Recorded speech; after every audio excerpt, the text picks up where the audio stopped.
Enyi ndugu zangu, taifa la Mungu, wapendwa katika Bwana, wacha niwape habari. AICT Buzuruga Kwaya wana tunda la Roho wanazindua albamu yao mpya ya sasa, albamu iliyojaa sifa, albamu itakayokujenga kiroho, imani na utii kwa Mungu, albamu inayoitwa Nimeamua.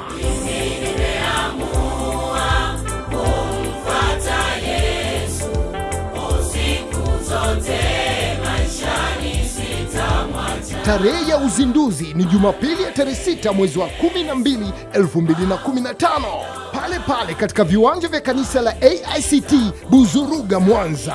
Hakika itakuwa siku ya kipekee, kwani kwaya mbalimbali zitasindikiza uzinduzi huo. AICT Nuru Butimba Kwaya, AIC Ilemela, Mennonite kutoka Bunda na nyingine nyingi za hapa jijini Mwanza. Mgeni rasmi ni Dr. Eva Sosovele. Haya, twende pamoja, tuungane pamoja, twende tukawape mkono AICT Buzuruga katika uzinduzi wa albamu yao Nimeamua, Jumapili hii. Hakuna kiingilio. Karibu upokee baraka za mwisho wa mwaka.